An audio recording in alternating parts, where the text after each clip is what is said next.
Hello, student. Once again, I'm in front of you to explain the poem "The Fire and the Ice." It is written by Robert Frost. Now I'm going to start. तो देखिए बच्चों, आज जो है मैं जो है fire and ice poem जो कि रॉबर्ट फ्रॉस्ट द्वारा लिखी गई है, और ये भी एक शॉर्ट पोएम है, तो इसको आपको समझाने की कोशिश करता हूँ. Some say the world will end in fire, some say in ice. From what I have tasted of desire, I hold with those who favor fire. यहाँ पे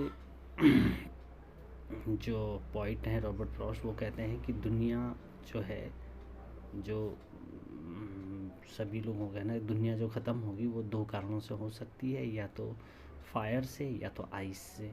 तो आगे किस प्रकार से ये जो है, किस प्रकार से फायर और आइस के बारे में बातें करते हैं, उससे किस प्रकार से ख़त्म होगी, उनका क्या होगा, ये सारी चीज़ें आती हैं, इनको समझते हैं. सम से the world will and in fire.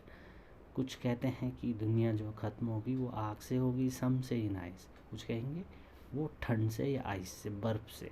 From what I have tasted of the desire, I hold with those who favour fire. और what I have tasted of desire, और जिस प्रकार से what I have tasted of desire, यहाँ पे जो fire है, fire का अर्थ है आग. आग मतलब हमारी इच्छाएं, या डिज़ायर जिसको कहा जाता है.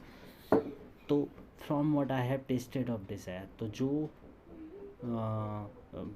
जैसे कि जो मैं जिस प्रकार से मैंने जो है डिज़ायर, मतलब जो मुझे ये लगता है कि जिस प्रकार से जो मैंने टेस्ट किया है या जो मैंने लिया है desire, I hold with those who favour fire.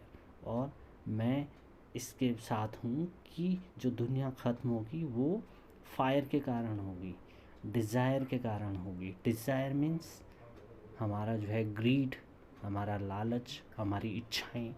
जब हमारी इच्छाएं बढ़ेंगी तो दुनिया में आपस में लड़ाई होगी. तो ये दुनिया आग से, या मान सकते हैं जैसे इस प्रकार से जो कि एक परमाणु हथियारों की जो लड़ाई होती है आपस में, वो आग का रूप लेगी और ये दुनिया ख़त्म हो जाएगी.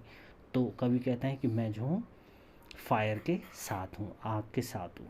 और अब यहाँ पे देखिए, but if had to perish twice, अगर इसको पेरिश मतलब विनाश अगर होना हो, अगर ख़त्म होना हो, दो बार बोला जाए, आई think I know enough of hate.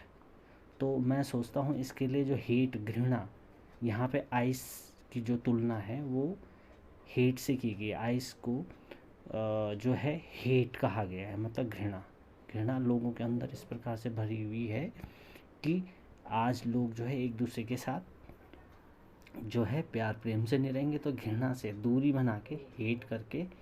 तो I think I know enough of hate to say that for distraction eyes is also great. और मुझे लगता है जिस प्रकार से लोग एक दूसरे से घृणा करते हैं, तो एक दिन ऐसा ये भी जो है बहुत बड़ा कारण बन सकता है अर्थ को, इस संसार को ख़त्म करने का. एंड वुड सफाइस, और ये पर्याप्त है, ये दोनों ही पर्याप्त हैं कारण.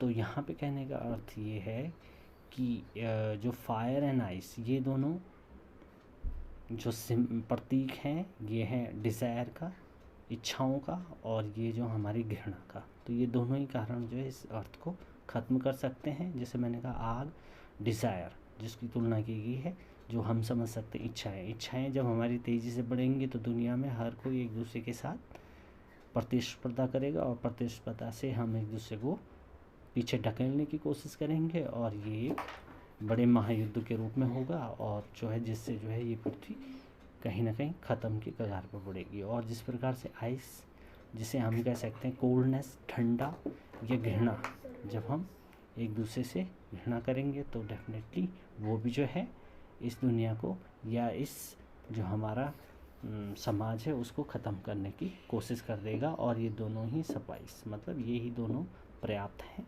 ये इस पोएम से कवि कहना चाहते हैं. धन्यवाद.